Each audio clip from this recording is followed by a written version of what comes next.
मैं शुरू कर रहा हूं।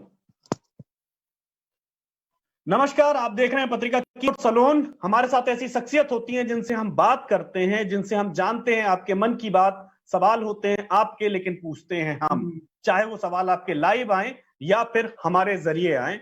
ये एक ऐसा मंच है जहां पर हम लेकर के आते हैं उस प्रबुद्ध वर्ग को, उस फर्टिलिटी को, जिनसे आप बात करना चाहते हैं, सवाल पूछना चाहते हैं। आज हमारे साथ एक ऐसी ही शख्सियत है, एक ऐसे ही मेहमान है जिनकी 3 पीढ़ियां इस देश के साथ, नेशनल गेम के साथ जुड़ी हुई हैं। वो खेल रही हैं लगातार इस नेशनल गेम में, चाहे उनके पिताजी रहे हों, उनके चाचा जी रहे हों, वो खुद रहे हों, और उसके बाद उनके आज बेटी भी नेशनल खेल रही है इस देश के लिए, नेशनल गेम के लिए। तो मैं स्वागत करूंगा अशोक ध्यानचंद जी का। मेजर ध्यानचंद जी के बेटे हैं। अशोक जी, आपका बहुत बहुत स्वागत है पत्रिका कीनोट सैलून में। जी बहुत बहुत शुक्रिया, धन्यवाद सर। Thank you for. जी अशोक जी, सबसे पहली चीज यही है कि आप 1 जून को 50 साल पूरे कर रहे हैं अपने हॉकी करियर में। आपने 1970 में एज ए प्लेयर डेब्यू किया था, और उसके बाद आप डेब्यू करने के बाद इंटरनेशनल हॉकी से बाहर आए तो आपने कोचिंग स्टार्ट कर दी, और 1 जून को आप 50 साल पूरे कर रहे हैं, 5 दशक पूरे कर रहे हैं हॉकी में। तो 5 दशक आपके हॉकी के लिए कैसे रहे, और देश की हॉकी के लिए ये 5 दशक कैसे रहे, दोनों को किस तरह देखते हैं आप? जी बिल्कुल सही बात है। हमारे खेलने से, हमारे जीतने से ही देश जीतता है, और हमारे मेडल जीतने से ही देश के ऊपर मुकुट में मेडल लगते हैं। और मैं ये कहूंगा कि हमारे दौर में, या वो हॉकी का दौर जो एक सुनहरा क्षण लिए हुए था, एक दुनिया लिए हुए था। हम आंख खोली तो हॉकी नजर आई, और चारों तरफ हॉकी थी पूरे हिंदुस्तान में। राजस्थान लीजिए, उत्तर प्रदेश लीजिए, महाराष्ट्र लीजिए, गोवा लीजिए, दिल्ली में, पंजाब में, तो ये सब एरिया हमारे हॉकी के गढ़ बन गए थे। और सिर्फ हॉकी हॉकी हॉकी। और उसका वजह ये थी कि हमसे पहले हमारे जो पूर्वजों ने, हमारे जो स्टार खिलाड़ियों ने, मैं अगर नाम लेना चाहूं तो मेजर ध्यानचंद, कैप्टन रूप सिंह, केडी सिंह बाबू साहब, किशन लाल दादा साहब, ग्रेट बलवीर सिंह जी, क्लाउडियस साहब, चरणजीत सिंह जी, और आखिरी ओलंपिक 8 ओलंपिक के मेडल्स। मिर्जला जी नमस्कार। मेडल देना बहुत मुश्किल काम होता है किसी देश के लिए, लेकिन हमारे देश में ऐसा हुआ। तो वो हॉकी का दौर था। उसमें जब मेरी आंख खुली तो डेफिनेटली हॉकी की सिवा तो कुछ था ही नहीं। शाम को हॉकी, सुबह हॉकी, घर में हॉकी। तो वो एक नशा सा था, एक जुनून। और मैं समझता हूँ ये जुनून हॉकी के लिए फायदेमंद हुआ, क्योंकि हमारे देश कई मेडल जीते हैं, अच्छे नाम दिए हैं, अच्छे खिलाड़ी दिए हैं, और एक वो गौरव प्रदान किया है कि हम लोग फील करते हैं, महसूस करते हैं। मैं भी महसूस करता हूँ कि हॉकी खिलाड़ी के रूप में जो सम्मान देश ने दिया, और हमने सिर्फ मेडल दिए, देश ने हमें सम्मान दिया, एक बहुत बड़ी बात है। मैं आप सबको बहुत शुक्रिया अदा करता हूँ। जी अशोक जी, सबसे पहली चीज यही है कि हॉकी जो एक, आपने खुद कहा कि हमारे देश में एक नेशनल गेम के साथ साथ एक प्राइड मूवमेंट हमेशा होती थी कि हम लगातार ओलंपिक्स में भी जीत रहे थे, हम वर्ल्ड हॉकी में भी मेडल्स लेके आ रहे थे, लेकिन एक वक्त ऐसा भी आया कि हम ओलंपिक क्वालिफाई करने की स्थिति में भी हम नहीं रहे। तो ये जो हमारा जो डिग्रेड होती जा रहा है पूरी हॉकी के साथ, जो दिक्कत आ रही है, उसकी क्या वजह है? क्या लगता है आपको कि आखिर ऐसी कौन सी वजह रही जिसने हमें ये इस तरह का नुकसान देना शुरू कर दिया? उसकी सीधी सी वजह ये थी कि इसके, ये जो आज की हम हॉकी देख रहे हैं, जिसमें आप जिक्र कर रहे हैं कि हम क्यों नहीं अच्छा कर पा रहे हैं, ये वो हॉकी है जिसके लिए यूरोपियन कंट्रीज ने और उन देशों ने आपस में जुड़ने के बाद एक ऐसी टर्फ, ऐसी ग्राउंड को इजाद किया जिसको एस्ट्रोटर्फ कहते हैं। वो एस्ट्रोटर्फ जो हमारे देश में थी नहीं, और हमको खेलना पड़ा। तो आप सोच सकते हैं, जो नेचुरल ग्रास, जहां पर हर बच्चा अपनी हॉकी बॉल के साथ प्रैक्टिस किया करता था और खिलाड़ी बनता था, आज आपको सिर्फ उसी ग्राउंड के ऊपर जाकर खेलना होता है। और वो बच्चे जो मुश्किल से कम तादाद में पहुंचते हैं, उनको मौका ही नहीं मिलता। तो डेफिनेटली जब संख्या नहीं होगी तो हमको संभावनाएं कहाँ से नजर आएंगी? जब हमारे पास ज्यादा संख्या होती है तो संभावनाएं दिखती हैं, बच्चे नजर ज्यादा आते हैं तो उनके अंदर गुण दिखते हैं। वो चीज खत्म होती चली गई। और वो उदासीनता, चाहे मैं उन व्यापारिक घरानों की बात करूं जो उसमें पैसा लगाते थे, जब हम हारना शुरू किया, जैसा आपने जिक्र किया, जब हम नीचे आना शुरू हुए, और सरकार ने भी इस पर आंखें मूंद ली। हमारे पास हॉकी के ग्राउंड आज भी नहीं है। अगर आप अलग अलग स्टेट की बात करें तो मैं गिनतियों पर गिन सकता हूँ कि हमारे पास गिनती के कुल कितने शूटर, तो हम समझ सकते हैं कि उतने बच्चे कैसे खेल पाएंगे जब हमारे पास ज्यादा संख्या में बच्चे नहीं है। स्कूलों में ग्राउंड नहीं है, कॉलेज में ग्राउंड नहीं है, कुछ यूनिवर्सिटी के अंदर जहाँ ग्राउंड लग गए हैं। तो आप इस के लिए एक साजिश थी जिसमें भारत को, और मैं पाकिस्तान की बात करूंगा, कि उनको भी नीचे देखना पड़ा इसके अंदर। वो आज कहीं भी ओलंपिक के उसमें नहीं है, तो और हमको भी जूझना पड़ा इसको क्वालिफाई करने के लिए। तो दौर ये भी आ गया, कहाँ हम सिर मोड़ से और कहाँ हम नीचे से आने की कोशिश कर रहे हैं। बहरहाल मैं तो यही कहूंगा कि आज भी हॉकी उस उरोस पर है, उस ऊंचाई पर है जहां पर हम सबकी निगाहें, चाहे वो ओलंपिक हो, चाहे वर्ल्ड कप हो, चाहे एशियाड हो, हम सब भारतवासियों की निगाहें उस तरफ लगती हैं जब हमारी टीम खेलती है, और इसी उम्मीद से लगती है कि शायद इस बार हमको मेडल मिले। लेकिन मैं कहूंगा इस बार के ओलंपिक के लिए जो भी नहीं हुए, जो पोस्टपोन हुए हैं, मैं उम्मीद कर रहा था, और खासतौर से महिलाओं से, हमारे पुरुष वर्ग भी बहुत अच्छा खेल रहा है, लेकिन मैं उम्मीद कर रहा था महिलाओं से कि वो ज्यादा बेहतर। बिल्कुल सही बात है कि हम एक उम्मीद कर रहे थे कि कैसे हम लेके आए, लेकिन कुछ परिस्थितियां ऐसी हुई। हमारे साथ हमारी स्पोर्ट्स रिपोर्टर है मृदुला शर्मा, वो जुड़ी हुई है। मृदुला जी। जी सर। जी सर, आप खुद एक खिलाड़ी रहे हैं और आपको हॉकी विरासत में मिला है। तो सर, ऐसे क्या कारण है कि आज हमारे खिलाड़ी या जो भी युवा है वो हॉकी की तरफ उतना, जैसे आप बोल रहे कि आपने घर में माहौल देखा, तो युवाओं को हम हॉकी की तरफ कैसे प्रेरित करें? ऐसा कोई आप कारण बताएं जिससे कि युवा ज्यादा से ज्यादा हॉकी को अपनाएं। जी, उसके लिए सिर्फ मृदुला जी एक ही जगह है, वो है स्कूल, जहाँ पर हॉकी, जहाँ पर बच्चा हर सब्जेक्ट पढ़ता है। और मैं तो ये कहूंगा कि खेलों को भी एक सब्जेक्ट बनाने की जरूरत आ गई है आजकल। हमको इसके लिए सोचने की, विचार करने की जरूरत है हमारे राज्यों को, कि वो इस खेल को भी एक सब्जेक्ट के रूप में रखें। जब सब्जेक्ट के रूप में रखेंगे तो बच्चे उसमें अपने आप को इन्वॉल्व करेंगे, माता पिता भी उसमें इन्वॉल्व करेंगे अपने बच्चों को। और मैं अगर ये एक बात कहूँ कि आपने एक लफ्ज यूज किया, विरासत में मुझे मिली, ये विरासत सिर्फ एक नाम था मेरे साथ में। हॉकी खिलाड़ी का बच्चा हॉकी प्लेयर नहीं बन सकता, क्रिकेट खिलाड़ी का बच्चा क्रिकेट प्लेयर नहीं बन सकता, ये साबित हो चुका है। डॉक्टर का बच्चा डॉक्टर बन जाएगा, नेता का बच्चा नेता बनेगा, और हमारे वकील साहब के बच्चे वकील बन जाएंगे। लेकिन खिलाड़ी का बच्चा खिलाड़ी बनना बहुत मुश्किल है, क्योंकि उसके अंदर सिर्फ और सिर्फ उसकी काबिलियत का से आका जाता है, उसके खेल से आका जाता है। और ये खेल को खेलना और वहां तक पहुंचना उन बच्चों का काम है जो इसके अंदर अपने को इन्वॉल्व करते हैं, इसमें मैं कहूँगा कि जुनूनी तौर पर इन्वॉल्व करते हैं। और खेल और पढ़ाई हमारे इसमें आज एक बहुत बड़ा एक ये चीज सामने आती है, जब हमारे बच्चे कई जगह बीच में छोड़ जाते हैं। छोड़ते इसलिए कि उनका कैरियर कहाँ है, नौकरी नहीं है, बच्चे आधे रास्ते में निकल जाते हैं। माँ बाप भी सोचते हैं कि बच्चे को अगर हम खिलाएंगे तो उसकी नौकरी कहाँ लगेगी, कौन नौकरी देगा। तो ये सब बातें आज बहुत बड़ा एक हमारे सामने सिर उठाए बच्चों के सामने खड़ी है। लेकिन फिर भी मैं एक बात कहूंगा, जब मैंने खेलना शुरू किया था, हमारे घर वालों ने, हमारे भाइयों ने खेलना शुरू किया, तो हमारे सामने कैरियर नाम की कोई चीज नहीं थी, हमारे सामने सिर्फ हॉकी था। और हॉकी से पहले एक शब्द मेरे जुड़वाना चाहता था, वो था ओलंपियन अशोक कुमार।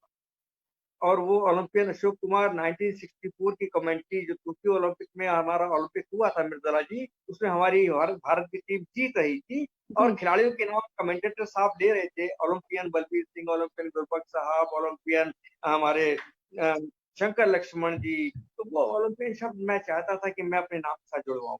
मुझे नहीं पता था कि मेरा कैरियर क्या बनता। आपको ताजुब होगा कि मैं कोटा कॉलेज में 3 साल रहा हूँ। मैंने वहाँ अपनी बीकॉम की एग्जाम्स के लिए मैं वहाँ तैयारी कर रहा था, और उसी दौरान मैंने रेलवे की 4th ग्रेड की नौकरी भी ज्वाइन की थी, खेलने के लिए, कि मैं inter railway tournament western railway से खेलूं।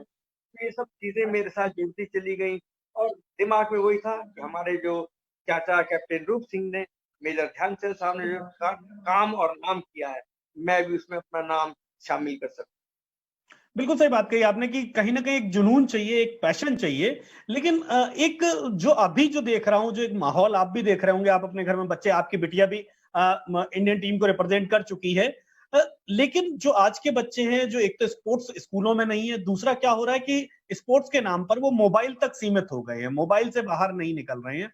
तो उनको कैसे इनकरेज किया जाए कि वो खेल के प्रति आए? हॉकी तो अब बाद की बात बची है, पहले खेल के प्रति तो वो जिम्मेदार हो और गंभीर हो।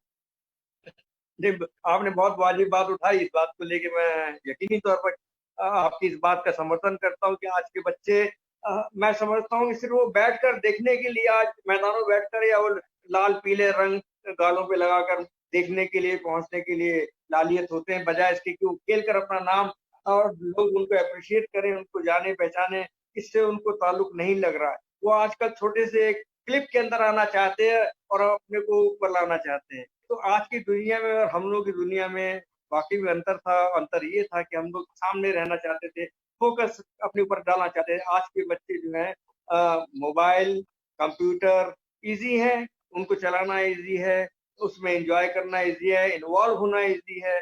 और आज की उसी के साथ साथ मैं आज की हॉकी को भी जोड़ता हूँ।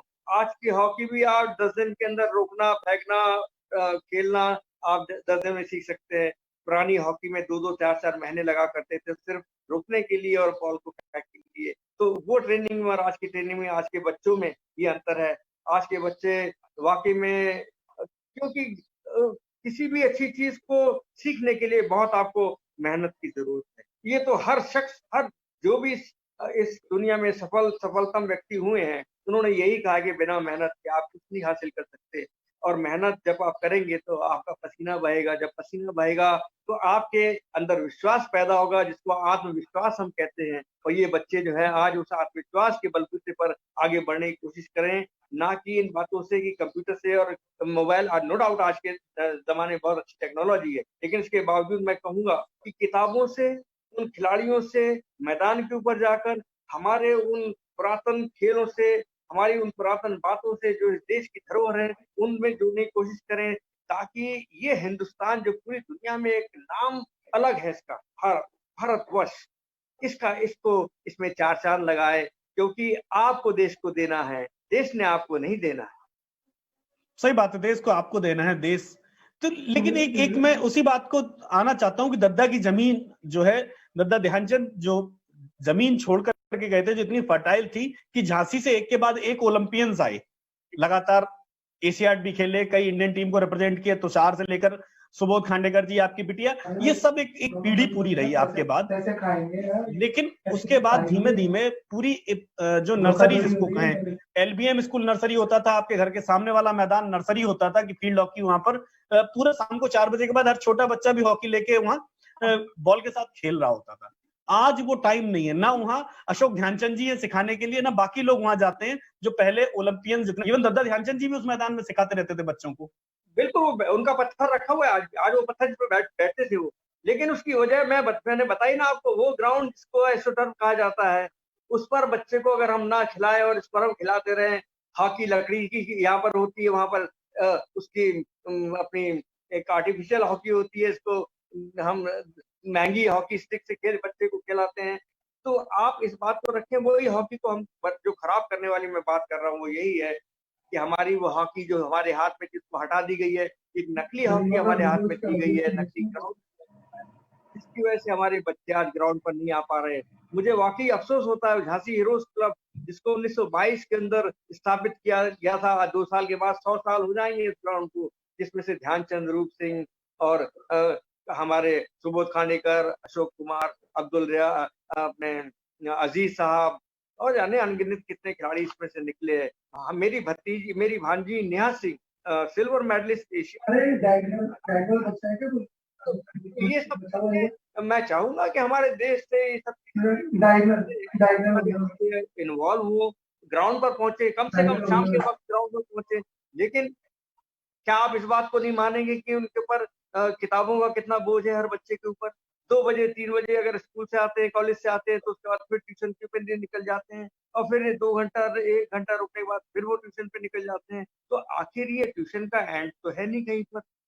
खेल एक ऐसी चीज है जो आपको मान सम्मान के साथ साथ आज की हॉकी, आज के खेल में कोई सा भी खेल हो, हर स्टेट अगर ओलंपिक में आप जीतते हैं तो आपको 5-5 करोड़, 2-2 करोड़, 4-4 करोड़ स्टेटें देने के लिए तैयार हैं, वो तैयार हैं। लेकिन मैं यही कहूंगा कि ये पैसा अगर दिया जाता तो इसको एक योजनाबद्ध तरीके से हम इस पर शुरुआत करें, क्योंकि हमारे देश का ये गर्व भी होता है कि उनके बच्चे, उनके खिलाड़ी, उनके यंग जनरेशन जो है वो ओलंपिक, एशियाड और वर्ल्ड कप और कॉमनवेल्थ में जाकर मेडल्स कमाएं, जीत कर लाए, देश का नाम ऊपर करें और हमारे हमारे देश के लोगों का सम्मान बढ़े। तो मैं चाहूंगा कि ये सब बातें ऑल टुगेदर साथ चले, खिलाड़ी भी खेलते रहें, उनका कैरियर भी बने, सरकारें अपना काम करें, हर हर विभाग को देखें।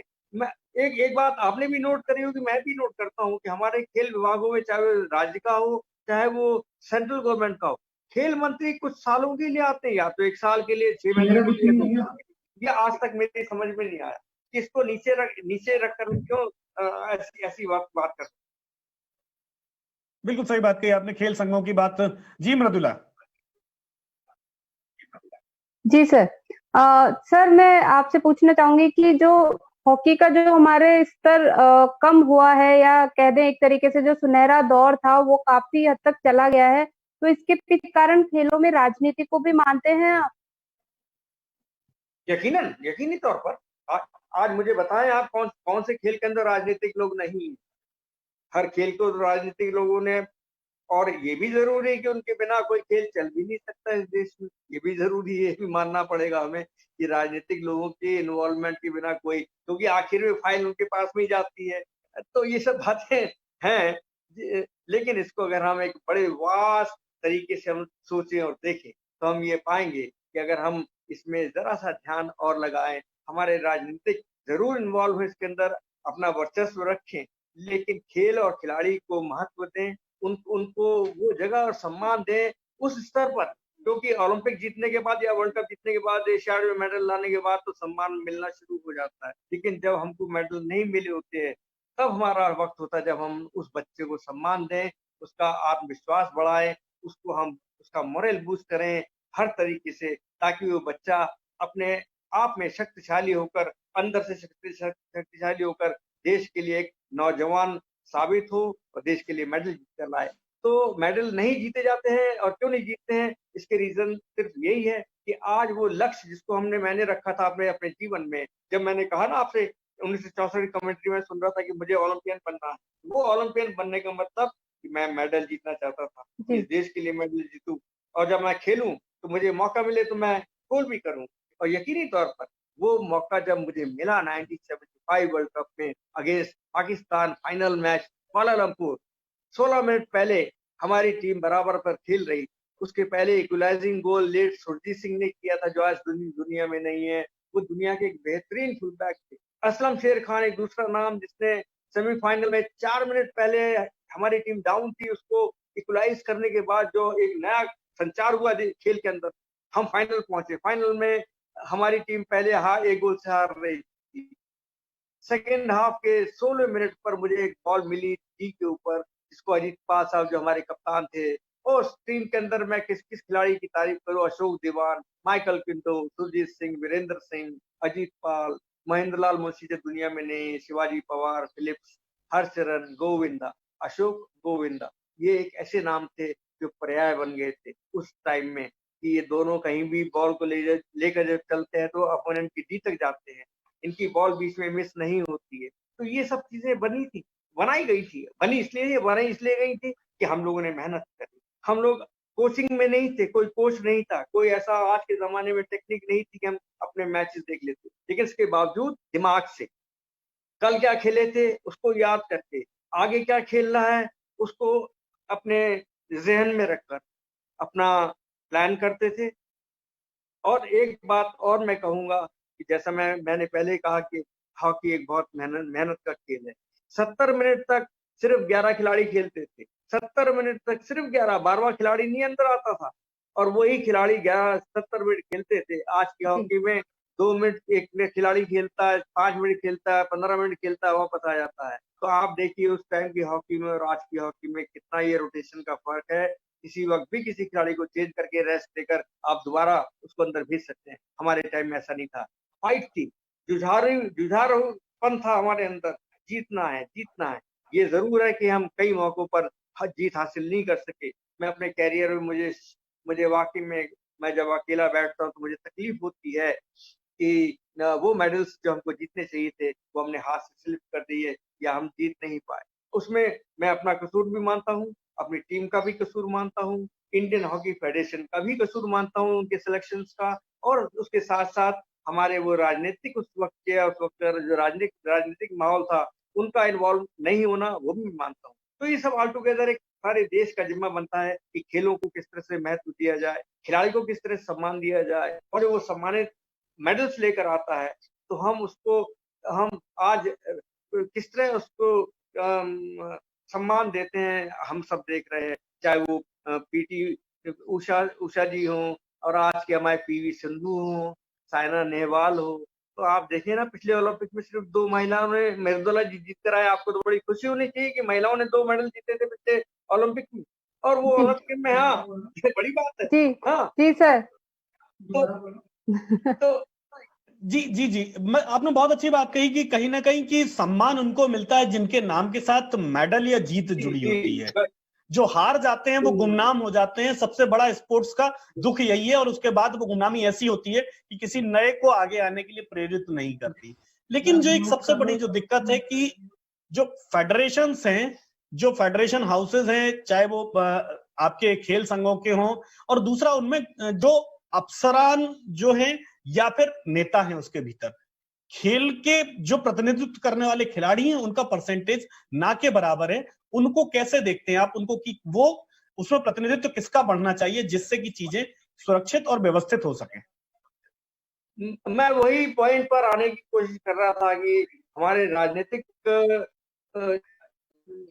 दिलो दिमाग पर जब तक ये बात नहीं आएगी खेलों को हम बढ़ावा दें, हम खिलाड़ियों को महत्व दें, उनको वो सम्मान शुरू से, बचपन से, हम आज भी देखते हैं। मैं आज एज ए कोच मैंने 10 साल मध्य प्रदेश में काम किया है, 2 साल अजमेर राजस्थान में मैं रहा हूँ, और मैं ये देखता हूँ कि जो बच्चों को सुविधाएं वाकई मिलनी चाहिए उनको सुविधाएं वैसी नहीं मिल पाती हैं, वो सुविधाएं नहीं मिल पाती हैं उनको।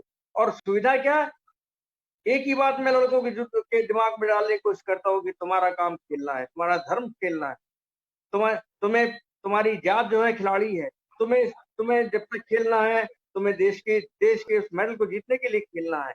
और सुविधाएं क्या आप समझते थे ध्यानचंद सिंह साहब को सुविधाएं मिली थी तब वो मेडल जीत कर आए थे? वो तो हिटलर ने भी पूछ लिया था उनसे कि ये तुम इंडियन आर्मी में क्या हो, तो ध्यानचंद जी ने बोला मैं लैंस नायक हूँ। तो हिटलर ने कहा था तुम मेरे फौज में आ जाओ, मैं तुम्हें जनरल बना दूंगा। और उनको कई बार ऑफर आए कोचिंग के लिए, दादा ध्यानचंद को कोचिंग के लिए ऑफर आए कि आप हमारे देश में कोचिंग कर लीजिए। ऑस्ट्रेलिया की बात बता रहा हूँ, जर्मनी की बात बता रहा हूँ। ध्यानचंद जी ने ये कहकर मना कर दिया कि मैं उन देशों में कोचिंग करने के लिए जाऊंगा तो क्या मेरी भारत की टीम को हारते हुए मैं देख पाऊंगा? क्या आप ऐसे लोगों को भूल गए? आज के दौर में, हमारे दौर में सिर्फ पैसा सामने आ गया है। मेडल्स कहाँ हैं?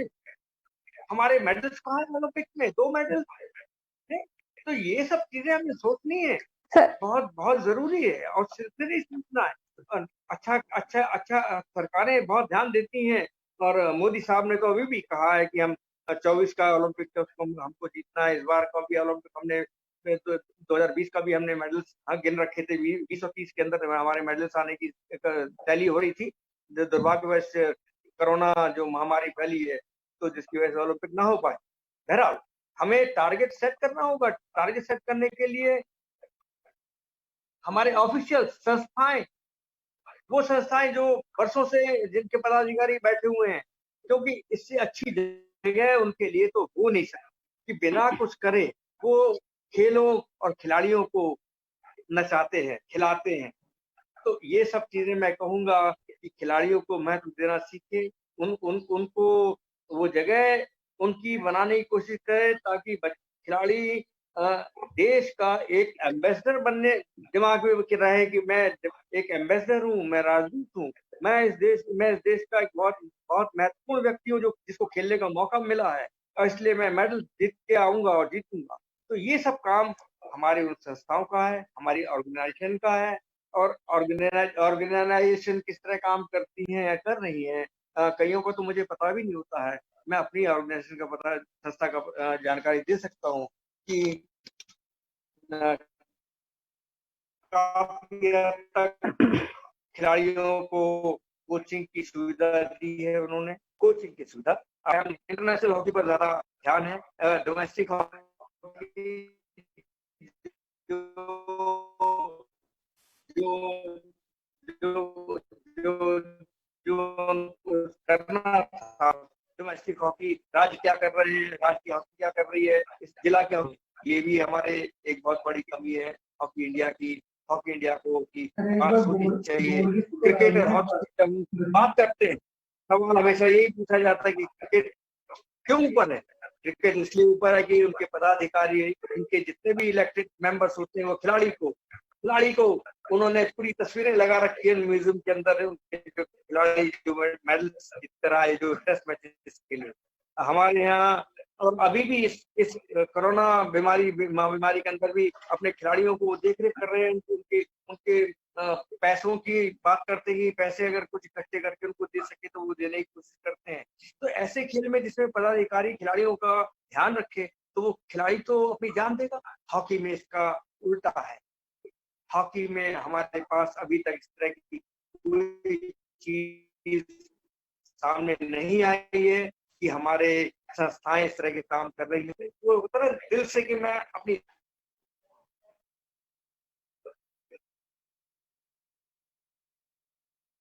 लगा के खेलूं, इसको हम अपनी जान दे दूंगा, ये लफ्ज खेलों में है, कहा जाता है कि जान देकर मैं मेडल जीतूंगा। तो ये सब चीजें ऐसी हैं जिसको हमारी संस्थाएं बेहतरीन तरीके से कर सकती हैं। अब टाइम मिल गया, ओलंपिक आगे बढ़ गया, तो हमें चाहिए कि इस तरह की चीजें हम दोबारा विचार करें, दोबारा नए भारत की हम एक ऐसी चीज बनाएं, उसका फ्रेम बनाएं। हमको नए भारत का को देखना है, क्योंकि हर चीज बदल चुकी है। मैं समझता हूँ स्टैंड स्टिल हो गई आज। वाले वक्त में हमको अपनाने होंगे जिससे कि नए भारत की हम एक उदाहरण पेश करें दुनिया के सामने बनाकर। तब हमारे खिलाड़ी भी उसके अंदर शामिल होंगे, खेल भी शामिल होगा, पदाधिकारी भी शामिल होंगे। वो हमारे अंदर जो जो सब राजनीतिक बातें कही जाती है कि राजनीति क्यों इसके अंदर शामिल होती है, राजनीतिक क्यों आते हैं, वो खिलाड़ी क्यों नहीं आते हैं। तो मैं कहूंगा कि एक नए भारत की बात जब ये भारत उभर कर आएगा तो देश खेलों में नहीं बल्कि अन्य क्षेत्रों में भी बहुत उभर जाएगा। बिल्कुल सही बात कही आपने, खेलों में नहीं अन्य क्षेत्रों में भी उभर करके आगे आएगा। और जरूरत है एक विल पावर की, वो विल पावर होगी तभी उन चीजों के साथ आगे बढ़ा जा सकता है। एक फिर वही बात घूम फिर करके आ जाती कि ऐसी विल पावर के लिए स्टेट और सेंट्रल को क्या भूमिका अदा करनी चाहिए, चाहे राज्य सरकारों को इंतजाम करने की बात हो या केंद्र सरकारों को। उनको ऐसे क्या इंतजाम, क्या प्रिकॉशनरी मेजर्स करने चाहिए जिससे हॉकी का सही विकास और सही दिशा में होते हुए दिखाई दे। जी सर, बिल्कुल आपने ठीक कहा। मैं तो ये कहूंगा हर देश के अंदर और हमारे देश के अंदर सिर्फ दो ही ऐसी जगह है जहाँ पर आदमी अपनी जान देकर देश को बचाना चाहता है, देश की इज्जत को बचाता है। एक है फौज, हमारी भारतीय फौज, और दूसरा अगर मैं कहूँ कि हमारे भारतीय खिलाड़ी जब वो देश को जीतने जाते हैं, झंडा लेके जाते हैं। तो ये जो दो जगह हैं, इनमें कहीं भी हमको रद्दो बदल की या वो चीजें जिसको हम कहें कि एडजस्टमेंट वाली बात अगर हम कोऑर्डिनेट करना शुरू कर तो क्या होगा।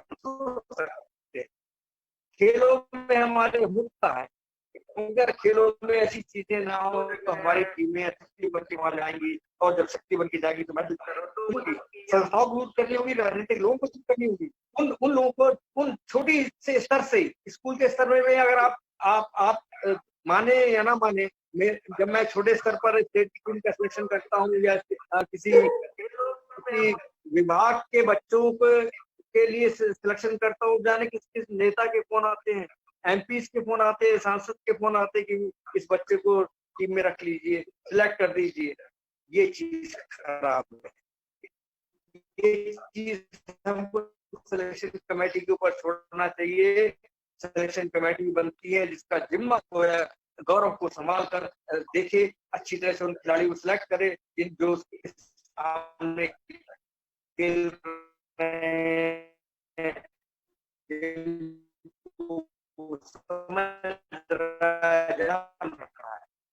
तो ये बिल्कुल चीजें सही बात मैं जी, फिर से दोबारा की जरूरत और मौका मिल रहा है और मिला, तो मैं कहूँ जरिया आज इसके थ्रू दिया है, जिसमें पूरे देश के अंदर ये बात जारी होगी कि आज हॉकी के लिए पूरे पूरे विभागों के इसमें एक जनते के साथ एक जिसको हम राष्ट्र धर्म राष्ट्रवादिता कहते हैं, राष्ट्र के प्रति प्रेम कहते हैं, वो सब चीजें आती हैं। और खिलाड़ी के अंदर तो राष्ट्र प्रेम कितना भरता है, आपको यकीन नहीं होगा कि जब हम हार के निकलते थे तो एक एक दिन दो दिन दिखाया जाते तो खिलाड़ी को जैसे मारे हैं। क्या आप समझते हैं हिटलर जब मैच देख रहा था और उसकी टीम हारी है तो वो मैदान छोड़ के चला गया था, उसके बाद टीम से नहीं मिला? ये हार मैदान पर ऐसी होती है, आदमी अपना चेहरा दूर रहे अपने अंदर वो। जी, मुझे लगता है कि थोड़ा सा तकनीकी खराबी के कारण उनसे संपर्क टूट गया। बहुत अच्छी बात कह रहे हैं अशोक ध्यानचंद जी। जी वापस आ गए अशोक जी, सुन पा रहे हैं आप मुझे? जी अशोक जी बहुत अच्छी बात जी। कह रहे थे कि सिलेक्शन कमेटी में जो दखल है वो राजनीतिक तौर पर जो दूसरे लोगों के जो दखल हो रहे हैं उन दखल को तत्काल रोका जाना चाहिए। अगर वो दखल नहीं रोका जाता है तो कहीं ना कहीं जो एक अच्छी टीम जो चुनकर जाना चाहिए वो कहीं ना कहीं प्रभावित होती है। बहुत सही बात आप कह रहे थे। इसको किस तरह से और ज्यादा सुधारों की जरूरत है?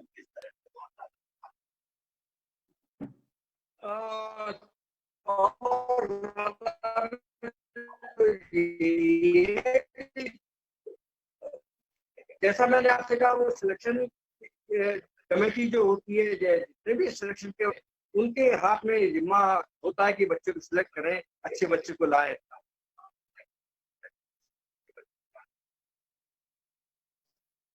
मुझे लगता है तकनीकी खराबी लगातार आ रही है। अशोक जी आप सुन पा रहे हैं?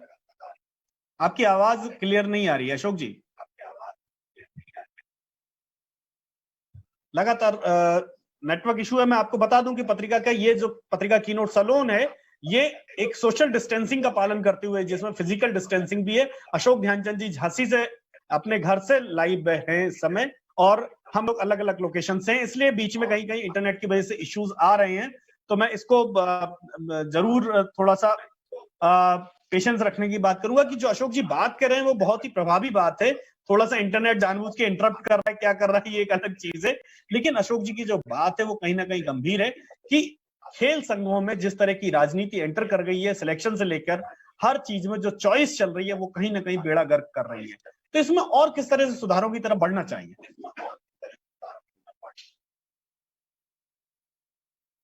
जी, दूसरी बात यह है कि हमारे जितने भी खेल संघ हैं आजकल अपने आप से हो जाते हैं। एक जमाने में एक शहर के क्लब टीमें बनती थी जो जिला को बनाती थी, जिला की टीमें स्टेट की टीमों को बनाती थी और स्टेट की टीमें जो मिलकर राष्ट्रीय सिलेक्शन राष्ट्रीय संस्था को बनाती थी। तब उसमें से सेक्रेटरी और प्रेसिडेंट का इलेक्शन होता था, तब वो आगे आती थी।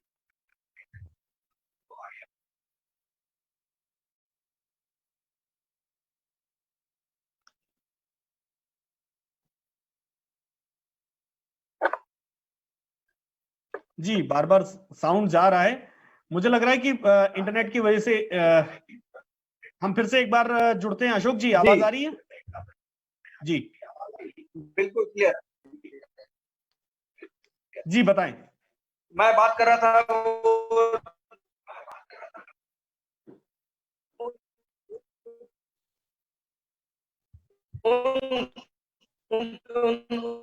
इलेक्शंस की जो कहीं भी आवाज चल रही है। आज तक नॉमिनेशन कहीं इलेक्शन नहीं हुआ। आज के अंदर बहुत पैसे का अंदर इसमें इन्वॉल्वमेंट हो गया है और हर संघ के लोग चाहते हैं कि उनको उसमें अच्छी सुविधा मिले, जैसा चल रहा है। लेकिन सुविधा लेते रहे वो। मैं अपनी बात रखना चाहता हूँ और मैं ये कहना चाहता हूँ हमारे युवाओं को कि आप इन बातों पर आ जाएं। ये सब बातें आपके लिए